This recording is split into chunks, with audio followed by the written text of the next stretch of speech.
So this one is called Live Not by Lies, and it's a letter that was written by the Russian dissident Alexander Solzhenitsyn. I've tried to do a video on this before and it got gulag tubed, it got whipped off there. So I'm going to give it another go.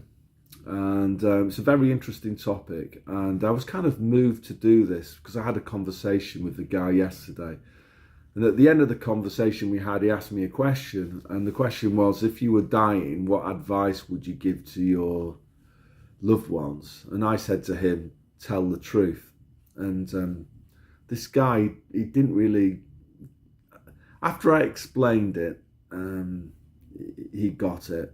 But I think that this letter does a very good job of also explaining why it's so important to tell the truth always, without exception.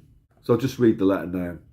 So Solzhenitsyn says, our path is not that of giving conscious support to lies about anything at all. So the path, I suppose, is the direction of our life, isn't it?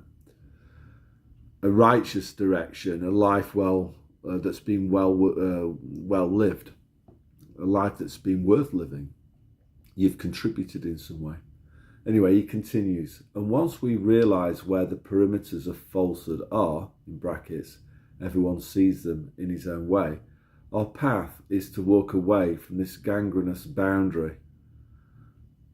So, to walk away from lies. He uses this phrase, this gangrenous, which is linked to this disease called gangrene, where your own leg, or I don't know if you can get gangrene of the arm or whatever, it rots away, your own flesh eats itself. And I think Solzhenitsyn is right here, is that what I've noticed too is that people who are inauthentic, who lack integrity because they don't embrace the truth and choose to go along to get along by repeating lies and falsehoods, it just corrodes, as Morrissey once said, didn't he? It corrodes their soul. Solzhenitsyn continues, if we did not paste together the dead bones and scales of ideology, well, I suppose ideology is based on lies, and we could look at the whole. There's various aspects to woke, but you could call that an ideology, couldn't you? Marxist, fundamentally, I would say. All based on lies. If we did not sew together rotting rags, we'd be astonished how quickly the lies would be rendered helpless and would subside. That which should be naked would then really appear naked before the whole world. So I think here what Solzhenitsyn is doing is making a very clear reference to that fable that we were taught about the emperor who's wearing no clothes. The emperor got conned by some people who said, "Oh, we made these fantastic clothes, but you can't see them, but other people can." And most people went along with the lie, and it took one little boy, didn't it, to say that the emperor has got no clothes. And it's the same with much of the lies that are causing a lot of harm to society at the moment, that are based on like woke. They just need to be called out as lies. And then if there's a critical mass of us choosing to live not by lies, to actually like get it, understand why it's important to tell the truth always, then the lies just collapse and the harm stops. So he continues, so in our timidity, people who are timid, scared of their own shadows, people who are cowardly, let's call it as it is, let us each make a choice whether to remain consciously a servant of falsehood, in brackets, of course it is not out of inclination but to feed one's family, that one raises one's children in the spirit of lies. So again, this is this go along to get along phenomena that we've seen. You can see it in the November Hotel Sierra. They went along with Divot 91, even though I would say by the first summer of the People's Pantomime, it would be inconceivable that for anybody not to know that this thing was completely fabricated. You know, and then they also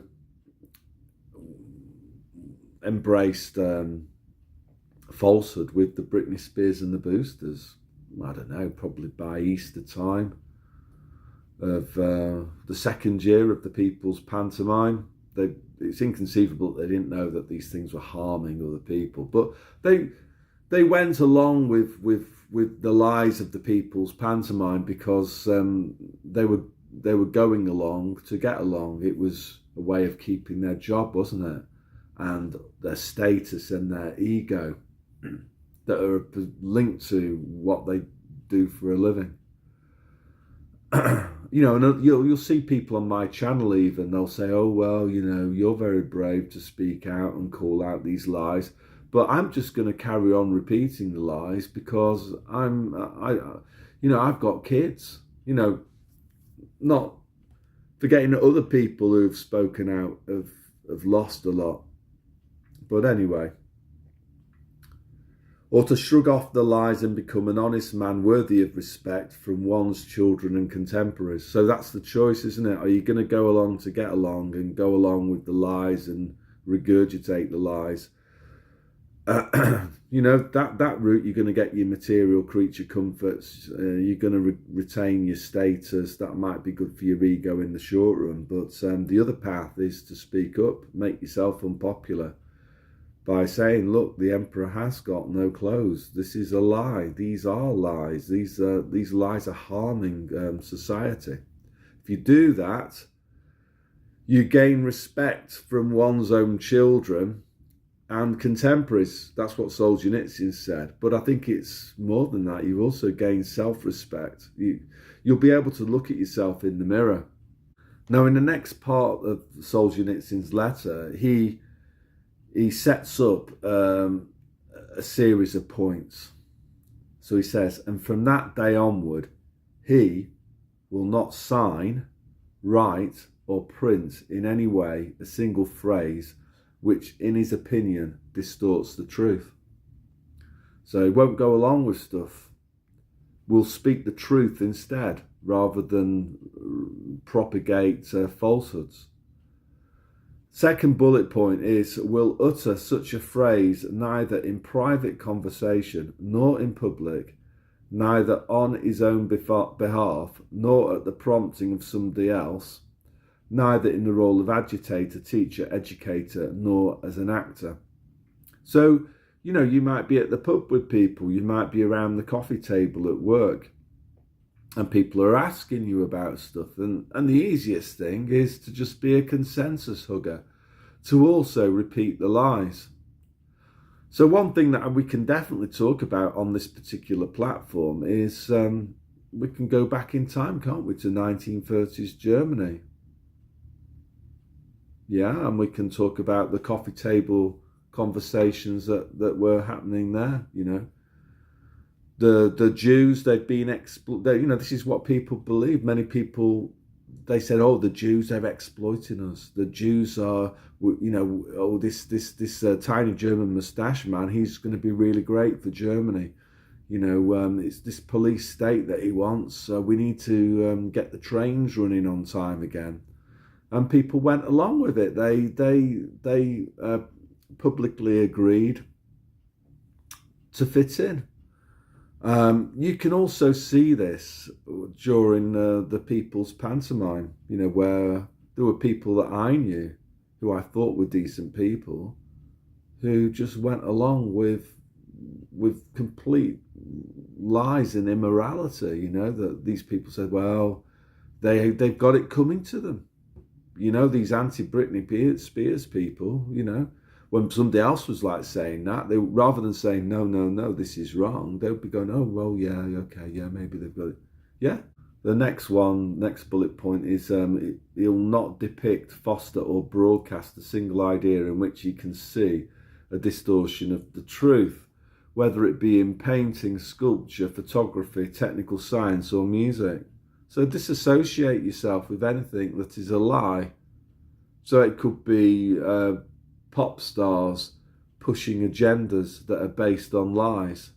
So are you going to go along with those lies and associate yourselves with those those artistic movements to fit in and belong with the herd, or are you going to have some personal integrity and choose to live not by lies? So the next point he says is that he will not allow himself to be compelled to attend demonstrations, like pro-government staged events. I guess a good one would be: are you just going to go along with things like what do they call it when you go to the football and then you have to drop on your knee and all of this malarkey? What are you going to go along with all of this stuff? Meetings, if they're contrary to his desire. So if somebody's asking you to go along with things that you shouldn't go along with, are you just going to take the easy option, or are you going to just say, I'm sorry, I'm not going to take part in this? So this is happening now in schools. It was just I basically walked away before the rubber hit the road. But I'm certain, and I know there's a very good guy that I used to teach with, and he's the same. We were never asked to include our personal pronouns on our official school email. And if I was asked, I would just refuse to do it. I'm sorry, I'm not going to do that. Or if we were to have meetings about just things that were just nonsense outright, on topics that were underpinned by lies, then the only appropriate course of action is to refuse to take part in the lie and walk out. We're talking non-compliance again, and as I've said on previous videos, I remember the very first staff meeting when schools came back in September 2020, and I got a letter saying you got to wear your underpants on your face and stuff, and I just refused to do it. Just walked in, refused to do it. Not going to do it. I'm not going to take part in your lie, because not just for my own integrity, but because it's this lie that's being propagated is causing harm to people. Okay, then the next one is will immediately walk out of a meeting, session, lecture, performance or film if he hears a speaker tell lies or purvey ideological nonsense, a lot of that around at the moment, or shameless propaganda, that's trying to demonize a particular group of people. See that a lot at the moment. I guess even in the truth movement, as Stefan from Sanity for Sweden says, when people try to blame all of the world's problems on the Eskimos, well, I'm really sorry. I'm going to call that out, because it's based on a lie, and it's an extremely dangerous lie. It led to the deaths of 6 million people. Last one, it says, will not subscribe to or buy a newspaper or magazine in which the information is distorted and primary facts are concealed. So this is good, isn't it? So I used to buy, thousands of years ago, I used to buy newspapers, but I stopped quite a long time ago, actually, thinking about it. It was before the Brexit psyop. So the lies have been obvious for a very long time. So I think obviously the illegal wars, that was probably the point when I stopped buying newspapers. Like, I used to buy a variety of them: Guardian, the Daily Telegraph, Independent, get a range of what I naively thought was a range of views. But then, they're all repeating the same lines and narratives. So are you going to support that with your money? Obviously, the other topical example is the BBC licence fee. So for me, living in Finland, that's not an issue. But yeah, cancel it. What are we doing paying for the BBC licence fee? We exit from that particular lie by writing them a letter and saying, I'm not going to buy your services anymore. Thank you. Bye. So Solzhenitsyn's letter ends with this following sentence. Yeah, it's a long sentence. He says, I have not enumerated, of course, all possible and necessary ways of avoiding lies, but whoever begins to cleanse himself of lies will easily apply the cleansing pattern to other cases. So I remember, I think it was probably not long after I read the New Testament for the first time about 7 or 8 years ago, was initially as an intellectual exercise, that I realised just the power of truth. And once it's contagious within you, if you know what I'm saying. Like, once you realise that you're never going to say anything that's a lie again, an untruth, you just realise the incredible power that's in that, and you just start applying it to more and more areas of your life, to every single area. So yeah, So I was talking to this guy yesterday, and he says he asked me, if you're about to croak it, what advice would you give to your loved ones? And as I say, I said to him, tell the truth. I said 3 words: tell the truth. Didn't really get it, so I'll just briefly explain what I think there, and you can see how it hopefully ties into this letter that Solzhenitsyn wrote. So, in your own personal, internally, I guess, there's a lot to telling the truth always, because how can you not feel? It's important to feel good about yourself. It's important to have integrity. It's important for your own mental health. If you're living a life that's based on trying to impress other people with spinning things up, you can look at social media, people on Facebook. There's a guy that I used to teach with. He was actually in a different department to me, but he's on Facebook, and it's like he's posting up all pictures of places that he's been to, and he's basically just boasting about his life. Now, a lot of this, I would say, is probably not. It's not an accurate reflection of his life, because it's highly selective what he's doing, and he's basically, it's sort of self-love, isn't it, based on propagating lies about yourself, trying to be your own little celebrity in your own lunchtime. So it's important that you tell the truth always, for just your own mental health. It's not a surprise that there's a lot of people with mental health problems in England, because a lot of people, I suppose, what we would call it, boasting, posing, all of that type of stuff, it's endemic in society, isn't it? Everyone's trying to be their own little celebrity. The second reason that I explained to this guy about why telling the truth is important is just something very, very practical. So I want to live in a society where most of the exchanges that go on, maybe I need to unpack that very briefly. In society, we all specialise at what we're good at, and then we trade with each other, so that we can benefit from specialisation but not lose the advantage of being able to consume a wide range of goods and services. So exchange is really, really important. Now, in a free system, i.e. one that's not based on government coercion under the threat of violence, right? You're only going to enter into an exchange with somebody of your own free will if you trust that person. So if we have a low trust society like Britain, that's a consequence of just more or less everybody is dishonest, economical with the truth, then it's going to damage not just our non-material living standards, but it's also going to reduce our material living standards too, because there's just going to be less economic activity, because you're not going to enter into an exchange with somebody that you don't trust. Then we've got the importance of honesty in terms of institutions. So you can think about the November Hotel Sierra, this kind of nightmarish totalitarianism that took hold for a while.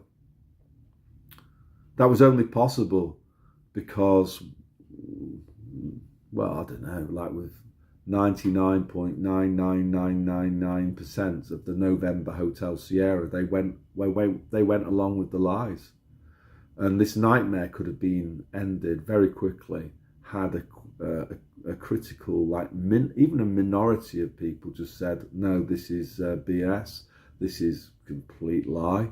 But they didn't. They choose to embrace the lie instead, because, as I said before, they placed their material creature comforts over our health and our freedoms. So it's so important for all of us that we respect each other and we're authentic in our dealings with each other, and that we always tell the truth. Again, you can think about personal relationships, friendships that people have. It sure is a lot easier if you can trust somebody, and that trust always stems from people being honest with each other. In a relationship between a man and a woman, it's not going to last very long. It's not going to be, this relationship isn't going to produce fruit if one party is dishonest with the other. These sorts of things should be taught, I think, to kids, actually. If I think back on my own life, probably the only time that I've been unhappy was as a kid, when my mum and dad divorced. So personal relationships are very, very important. And it's all about respect, isn't it? If you're a liar, or you're somebody that boasts and you're economical with the truth, or you just talk up your own game, that's lying as well, by the way. You're corroding society. You're making the world a less pleasant place to live in. And one thing that I would say about living in Finland that I do like is that it's so important here that people value their reputation very, very highly. And if a Finn says that they're going to do something, they do it. Because it's ingrained into them that they're not going to make false claims if they're a business about something. They're not going to spin something up. Again, as I've said a few times before on other videos, I've had some work done in the house. I don't know, 4 or 5 different things. So builders and various other tradespeople have been into the house, and they always give you a quote. And then when the job's done, the bill arrives. And in Finland, the bill is being less than the quote. Why is that? Well, it's just about honesty, integrity. Like, Finns pride themselves on that. So if you say to a Finn, oh, let's meet at 6 o'clock, they will be there at 6 o'clock. They're not going to lie about that and rock up at 1:15. So it's telling the truth always, without exception. Now, I think to finish off this video, what I want to do is just pick up on some thoughts that other people have been talking about, other YouTubers. I can't even remember who these people are now, but it's just been some themes that I've been coming across. The main one is that to put things right, we need to put our own houses in order. So the solution starts at the individual level. And once we begin to embrace better moral values, then the direction of travel will tend to move towards a better society. So it's too easy to blame Klaus Schwab, as I've said before. It's too easy to blame Jill Bates. You'll get, as I've mentioned this one before as well, you'll get like so-called truthers. There's 2 that on a forum that I used to go on. One of them took a paid job at a Britney Spears concert, and one of them, his son, went and checked the Soviet Union signage, for the slave muzzle compliance. And these people have got no right whatsoever to start calling out Klaus Schwab or Jill Bates. If we want to enact change, what these people need to do is choose to not live along with a lie. If you've taken a job, that Divok 91 is a lie. What are you doing taking paid employment at a Britney Spears concert centre? Why you are going along with a lie. You're embracing poison, aren't you? poison based on deceit. And things will only improve once those people realise that before they start pointing the finger anywhere else, because after all, Jill Bates and Klaus, all they can do is speak. They need low-level enablers, don't they? They need people who are going to choose to live by lies, to go along, to get along. It paid well. The lines, oh, well, somebody else would have done it if I hadn't have done it. Oh, I've got kids to support. That type of stuff. And these are the people, I think, who are really to blame. Rather than Klaus and Jill Bates. Not that I'm fans of those people, but all these people can do is just speak a few words, can't they? A few lies. It's the people that turn their lies into actions that are a problem. So what we've all got to do is to understand just how important it is to always tell the truth. And as I say, I was a bit disappointed really yesterday that when I was having this chat with this bloke, that he didn't really seem to understand just how important that is, because all the bad things that have happened over the last 4 years have happened because people have gone along with lies. You can talk about other lies before that. About let's talk about, I don't know, Brexit. Oh, you won't be able to buy bag salad in the supermarket anymore. Brexit. You won't be able to. Brits won't be able to go and live in Finland, or it's just so there was people that repeated things that were lies. I remember this guy, again, he's the general pusher. He's just lying about stuff that he pretended to know about, things that he didn't know about. His intention was to deliberately mislead people, mislead me. And once somebody does that, I just switch off. They lose the ability to communicate. So, that's another reason why it's so important to always tell the truth, because, if you don't, it's just a matter of time before you get caught out. And then you cease to retain that ability to communicate. People won't listen to you anymore because they can't trust what comes out of your mouth. So yeah, that's all I want to say today. So live not by lies, or putting it in my way, tell the truth always and without exception. And the Bible has a lot to say about that, of course, as well, doesn't it? About telling the truth. Read a few of these out. So Leviticus chapter 19, verse 11. Do not steal, do not lie, do not deceive one another. Proverbs chapter 12, verse 22. The Lord detests lying lips, but he delights in people who are trustworthy. And of course, trustworthy people are trustworthy because they always tell the truth. Another one from Proverbs chapter 13, verse 5. The righteous hate what is false, but the wicked make themselves a stench and bring shame on themselves. So yeah, obviously, this is happening now with the people in the November Hotel Sierra. They've brought, I don't think they're as popular as they used to be, and that's all down to them. And the last one is from the last book of the Bible, book of Revelation, chapter 22, verse 15. And it says, outside are the dogs, those who practice magic arts. So for me, that's the occult. The sexually immoral, there's a lot of that around at the moment, isn't there? The murderers, including the people who work in the November Hotel Sierra.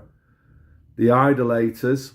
So for me, I would include people who might self-identify as socialists, these people who worship the state as a false god, as an idol.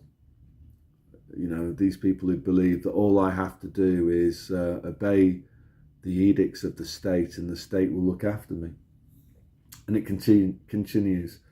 So, and everyone who loves and practices falsehood. So those are the people who are on the outside, people who basically are not going to make it. when they die, they're going to be going downstairs to the smoking area rather than upstairs, non-smoking.